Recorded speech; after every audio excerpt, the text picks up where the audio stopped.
नमस्कार. आज आपण जाणून घेणार आहोत जीवनकथा एका सामान्य शिवसैनिकाची. आरोग्यदूत भरत ज्ञानेश्वर गोपाळे सामान्य कुटुंबातून असलेले पण असामान्य कार्याने लोकांच्या मनात स्थान निर्माण करणारे नाव भरत ज्ञानेश्वर गोपाळे. धर्मवीर आनंद दिघे साहेबांच्या विचारांनी प्रेरित होऊन त्यांनी 1990 साली शिवसेनेत प्रवेश केला आणि त्या दिवसापासून आजपर्यंत शिवसेनेच्या झेंड्याखाली निष्ठेने कार्यरत आहेत. त्यांची समाजसेवेची तळमळ आणि लोकांप्रतीची ओढ पाहून 2021 साली मंगेशजी चिवटे यांच्या नेतृत्वाखाली त्यांची शिवसेना वैद्यकीय मदत कक्ष वागळे विभाग समन्वयक म्हणून निवड झाली.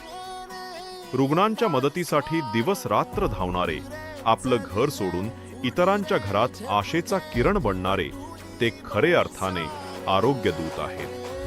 त्यांच्या निष्ठा, समर्पण आणि सेवाभावाची दखल घेऊन उपमुख्यमंत्री एकनाथजी शिंदे साहेबांच्या आदेशाने त्यांची शिवसेना वैद्यकीय मदत कक्ष उपजिल्हाप्रमुख ठाणे पदावर निवड झाली. हा केवळ सन्मान नाही, तर समाजसेवेतील त्यांच्या अखंड प्रवासाची ओळख आहे. 2025 मध्ये कॉमन मॅन पुरस्काराने सन्मानित हा त्यांच्या कार्याचा आणखी एक अभिमानास्पद क्षण. आजही भरत ज्ञानेश्वर गोपाळे 24 तास लोकांच्या सेवेत तत्पर आहेत.